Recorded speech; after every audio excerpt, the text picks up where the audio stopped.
and welcome back to our Preparing for Retirement podcast. I'm your host, Mark Cram, Certified Financial Planner in Durham, North Carolina.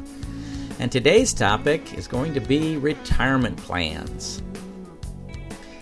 So, how have you been saving for your retirement?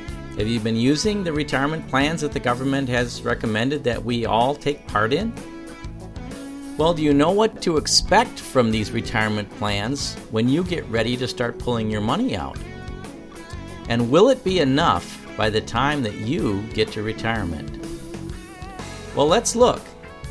The basic retirement plans that are out there for all of us to put our money away in are IRAs and 401ks. The majority of the population can take part in these plans either through their own payroll deduction or through a private retirement plan at a bank or mutual fund.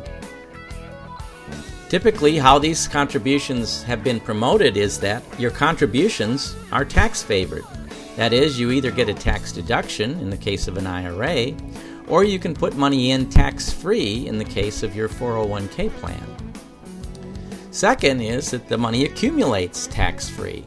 That is, it's a tax-deferred accumulation so that the money grows faster and there should be more money in there by the time you get to retirement.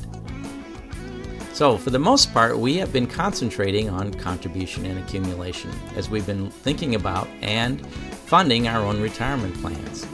And of course, in that particular phase, the tax-favored treatment has become very important. However, as more and more people are approaching their own retirement, and as the baby boomers start entering into their retirement phase, we are now starting to take a closer and closer look at the next two phases of retirement planning. That is withdrawal, and in this case, if we pull money out of these plans to provide income for us in retirement, it's going to be taxed, and it'll be taxed at whatever tax rate you happen to be at when you reach retirement. And if you transfer this money to heirs other than your spouse, it's going to get taxed again. And here is where the issue comes in, because we have been told that we should use these plans because we can accumulate more money, and when we retire, we will be in a lower tax bracket. Well, how many of you believe we will be in a lower tax bracket? Well, if you've been with me up to this point, you're probably of the opinion that taxes are probably going to be higher in the future, not lower. So let's look at really the rest of the story. What can you expect from your IRAs and 401ks? Well, if you were able to save $300 a month over 30 years, you would have put away $108,000. If that money could grow at 10%, you would have $684,000 at retirement time. Now, if you were in a marginal 30% tax bracket during that 30-year time period, you would have saved $1,080 every year. Now, 30% tax bracket, I'm assuming 23% federal tax bracket and a 7% state tax bracket. If yours is higher or lower, you can calculate this number for yourself. Over 30 years in a 30% tax bracket, you would have saved $32,400 in taxes. Not a small number by any means. But let's look at the rest of the story. Your $684,000 in retirement, if you were still earning 10% on it, would mean that you could generate an income of $68,400 from that nest egg without touching the principal. If your marginal tax bracket just stayed the same and you were still paying 30% in taxes, the very first year you retired, you would pay $20,520 in taxes.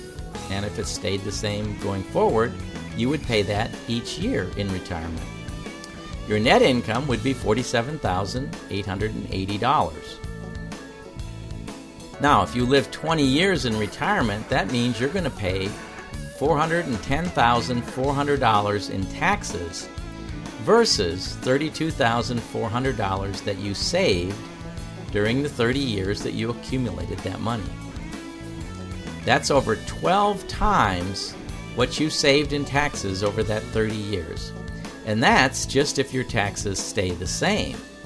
If your taxes and your tax bracket go up in retirement, you could expect that you will be paying much more than that in taxes.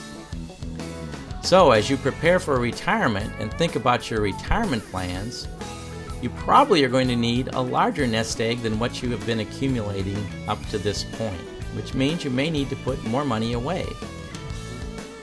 You also are going to need more income from that nest egg if in fact taxes are going to be higher, or even if they're just the same. If you want to create the same income as you have today, you're going to need more income. And of course, you're going to need that money to be safe. You're not going to be willing or able to lose any of that principal that you're going to need to be able to provide an income for you in retirement. So maybe saving for retirement in a tax-free environment versus a taxable environment might make more sense going forward. And we will look at this in future podcasts. For now, if you want more information about these concepts, please go to the website www.equitymaximization.com. That's www.equitymaximization.com. And I'll be back next time to help you prepare for your retirement.